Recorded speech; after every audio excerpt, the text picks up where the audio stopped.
মণ্ডল आज पुरुष मानकर गोटे साधारण समस्या उपर आलोचना करी। आज आलोच्य विषय हूँ धातु क्षय और यौन दुर्बलता। धातु क्षय कौन? द्वारा नर्भस सिस्टम एवं पुरुषांग दुर्बल हो पड़े और शीघ्र बीर्यपात हुए। यार कारण अत्यधिक। आज प्रथम औषध हूँ एग्नास कास्ट। जो मैंने विभिन्न समस्या द्वितीय औषध एलोमिना। जो रोगी मैंने समस्यार तृतीय औषध ब्यूफो। जो मानकर हस्तमूल पंचम औषध कनियम मैकुलेटा। यही औषधटी होमिओपैथिक औषध समलक्षण मते सेवन करने को नचेत कौन फल मिल ना।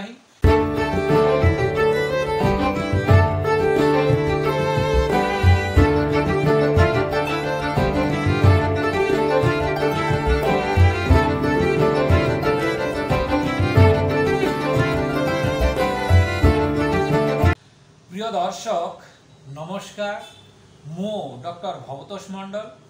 आज पुरुष मानकर गोटे साधारण समस्या उपर आलोचना करी। आज आलोच्य विषय हूँ धातु क्षय और यौन दुर्बलता। धातु क्षय कौन? धातु क्षय कहले अनिच्छाकृत भाव धातु पड़े बा अत्यधिक स्वप्न दोष हेले ताकू धातु क्षय बोली कहुए। यह एक यौन समस्या।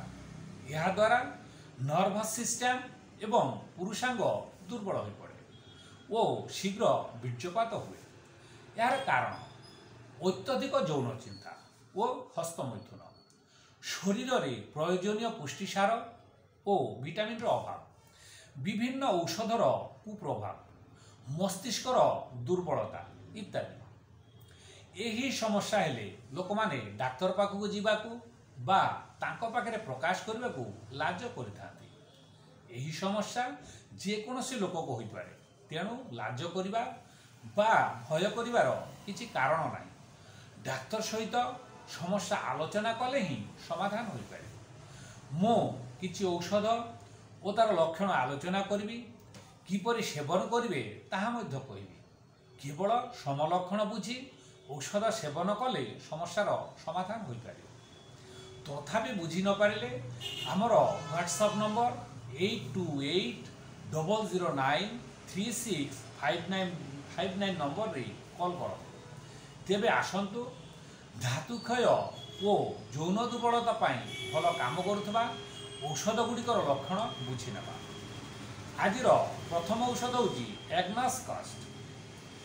जो माने अत्यधिक इंद्रिय सेवा बा यौन क्रिया हेतु दुर्बल हो पड़ती, अल्प बयस वृद्ध परी दिशुंट, मलमूत्र त्याग बेले धातु आपे आपे बाहरी आसूची, स्त्री सहवास बेले शीघ्र डिस्चार्ज होपरी स्थल एग्नास कास्ट 6 बा 30 पोटेंसी 2 ठेप लेखाएं औषध 3 ରୁ 4 थर सेवन कले आशातीत फल मिल।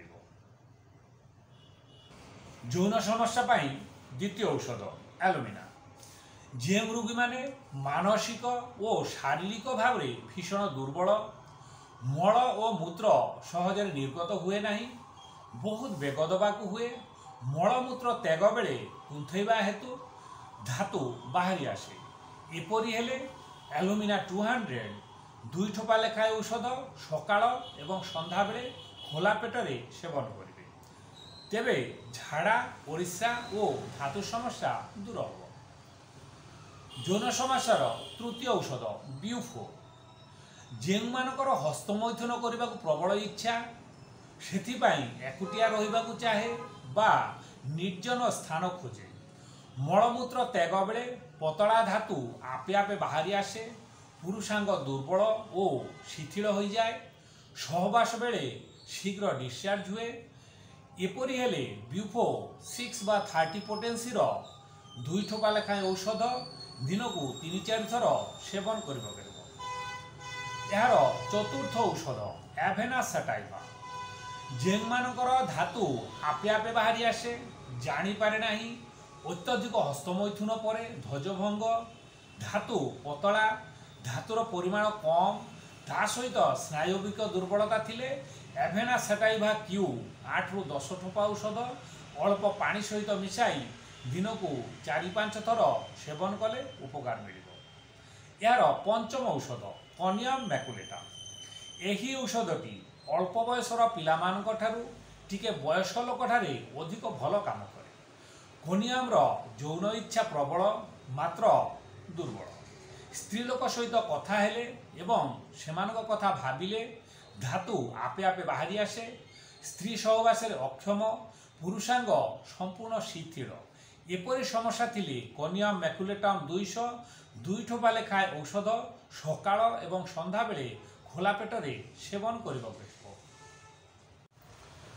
प्रिय दर्शक, होमिओपैथिक औषध समलक्षण मते सेवन करिबा कहबो, नचेत कोनोसी फल मिलिबो नाही। एणु जदि ए लक्षण बुझी पारु नांती तेबे हमर 8280093659 नंबर रे कॉल करी बुझी नियंतु।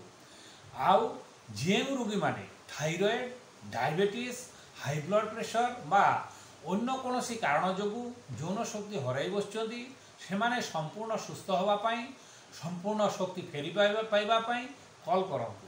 प्रिय दर्शक, जदि आमर एही भिडियोटी आपण मानकु भल लागि थाए तेबे एही भिडियोटी को लाइक एवं शेयर करी निजे सुस्थ होबा सहित अन्य रोगी मानकु सुस्थ होबाकु सहयोग करंतु।